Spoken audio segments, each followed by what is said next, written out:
The door was already open when I understood something had gone wrong. Wind screamed through the cabin, violent and alive, clawing at my ears. The thin oxygen mask trembled against my lips. My daughter's fingers were locked into my jacket, small knuckles white, her face buried in my chest. 4 years old. Too young to understand why her grandmother's hand was on my back, why it wasn't gentle. 30,000 feet. That number arrived calmly in my mind, as if I were reading it off a weather report. My mother leaned close enough that I could smell her perfume, sharp and familiar. Her lips brushed my ear. Nobody will find you at 30,000 feet. I didn't look at her. I was watching my wife. She was smiling, not wide, not manic, just amused. As if this were a correction long overdue. Fall like the trash you are, she said, almost bored. The push came next. It was light, calculated, a suggestion more than a shove. Enough to tip physics in their favor. I wrapped my arms around my daughter and twisted my body, instinct overriding terror. The world tilted. The sky rushed up to meet us, and then darkness. 6 hours earlier, I'd been grateful for the invitation. My in-laws' private plane had always felt like a privilege I hadn't earned. White leather seats, soft lighting, quiet power humming beneath the floor. Old money disguised as comfort. I sat where they told me to sit, smiled when expected, played the role. My wife barely touched me. She spent most of the flight whispering with her mother, their heads close, their laughter tight and contained. Occasionally, she looked at me the way you look at a stranger who's overstayed their welcome. I told myself I was imagining it. I told myself that because it was easier than asking why my daughter's last name had been changed on her school records without my knowledge. Easier than remembering the lawyer my wife had hired for estate planning. Easier than explaining why her phone now locked itself the moment I entered the room.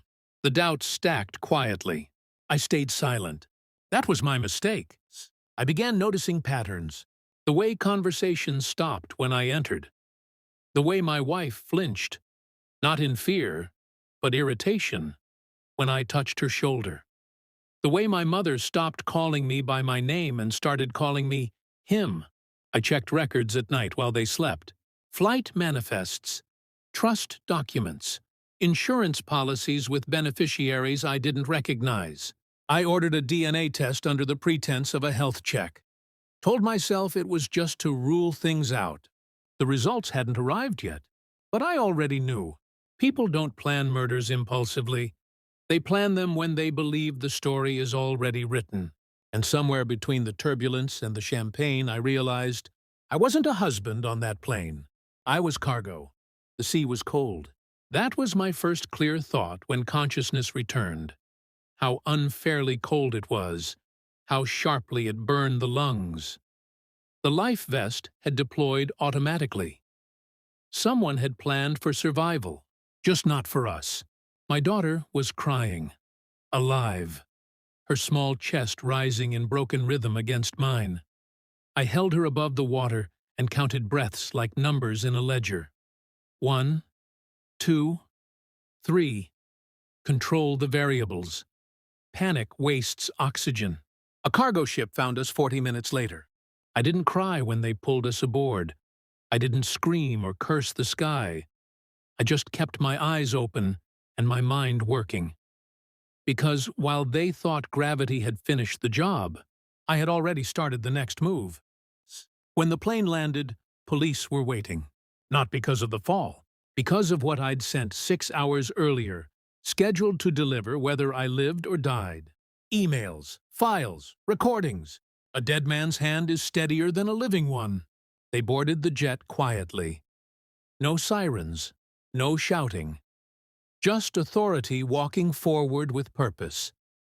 My wife stepped off first, confident, already rehearsing her grief.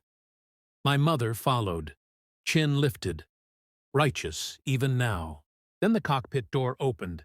The screaming started there. The pilots were alive. So was the black box. And wired directly into the cockpit camera system was a live data stream. Every word, every laugh, every whispered calculation recorded. Not just the push, the planning. My wife's voice, clear, detached, discussing weight limits, survival odds, insurance timelines. My mother correcting her on altitude. They watched themselves try to kill a child. My wife collapsed first. Sound tore out of her like something feral. My mother didn't scream. She just kept shaking her head, over and over, as if denial were a spell that could still work. They asked where I was. The officer answered calmly, "Alive." That broke her. I watched it all later from a hospital bed. Didn't feel triumph, didn't feel relief, just accuracy. The DNA results arrived that same night. She wasn't mine. I stared at the screen longer than necessary, not because it hurt, but because it explained everything with surgical clarity. The distance, the impatience, the way my wife never corrected anyone when they said the child didn't look like me. She had already erased me. The plane was just punctuation. I didn't attend the trial. I signed papers instead. Custody. Trust transfers. Name changes reversed. My daughter sleeps beside me now, breath steady, safe. I don't tell her about the fall. I don't tell her about her mother. Some truths aren't meant to be inherited. The last thing I felt toward my wife wasn't hatred. It was indifference. And that, I learned at 30,000 feet, is the only ending they can't survive.